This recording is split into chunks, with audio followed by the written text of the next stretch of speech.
عمري 9 سنين. جاو هزوني من برا من بلاد برا من سجني. هزوني من دارنا خدمت عند مدام. Le 19 juin dernier, une série de photos publiées anonymement sur Facebook choque les internautes tunisiens. On y voit une jeune fille d'une dizaine d'années au magasin, habillée telle une aide ménagère, portant les sacs d'une dame qu'elle semblait suivre au pas. Ces clichés ont donné de la voix aux dénonciateurs d'un fléau qui sévit depuis des décennies en Tunisie, profitant d'une omerta sociétale et politique, mais qui commence désormais à s'attirer les feux des projecteurs. Il s'agit de la traite des jeunes aides ménagères. Je suis Haitham El Maki et je vous parle de Tunis. Bienvenue dans les haut-parleurs.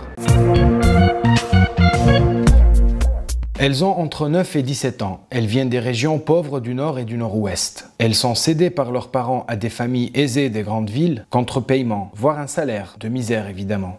Grâce à nos collègues d'El Hiwar Tounsi, nous avons pu rencontrer une de ces victimes qui a réussi à s'émanciper après des années de servitude. Elle a accepté de nous livrer son témoignage. عمري 9 سنين. جاو هزوني من برا من بلاد برا من سجني. هزوني من دارنا خدمت عند مدام وأنا صغيرة، وقعدت عندها معناتها بريود حتى يكشي اللي كبرت وصلت عمري 15 سنة.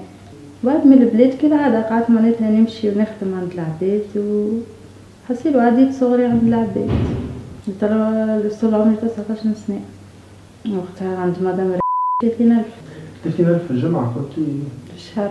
Soit à peu près 15 € à l'époque. Toutefois, jusque-là on parlait de cas isolés, mais pas d'un phénomène. C'est Naziha El Abidi, ministre de la Femme, de la Famille et de l'Enfance, qui jette un gros pavé dans la mare lors d'une séance plénière au Parlement, le 1er mars dernier. Sa déclaration eut l'effet d'une bombe. فما أسواق أسبوعية يجيبوا فيها بنيات صغيرات ويجيبوا فيها سماسرة يتم بيع البنيات هذوما يخرجوهم من المدرسة ويحطوهم في الأسواق باش يعملوا معينات منزليات.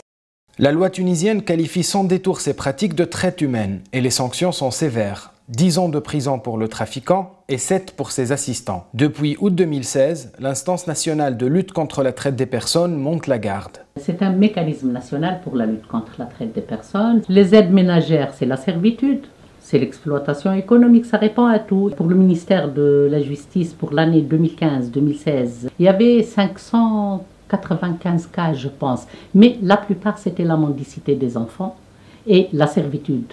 Donc, le travail des petites filles, l'exploitation économique. La bonne nouvelle, c'est que le déni de l'État n'est plus qu'un souvenir. La mauvaise, c'est que l'inconscience citoyenne fait de la résistance. C'est un phénomène qui est accepté parce que les gens ils sont déjà habitués à voir ça depuis très longtemps. Il y a une phrase qu'on entend souvent. C'est le fait de dire qu'après tout, elle est bien chez la famille chez qui elle travaille, mieux que chez ses parents. Mais même cela est en train de changer.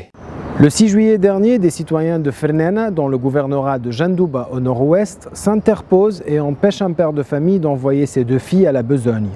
L'une d'entre elles n'avait que 10 ans. En février 2015, une adolescente de 13 ans, originaire de la même localité, avait frôlé la mort à Tunis, après s'être défenestrée pour fuir à ses maîtres qui la retenaient captive chez eux. Nous espérons voir le jour où ces temps seront révolus. Merci d'avoir regardé ce numéro des haut-parleurs. Je vous invite à découvrir les autres numéros sur notre chaîne YouTube et à nous suivre sur les réseaux sociaux. À bientôt.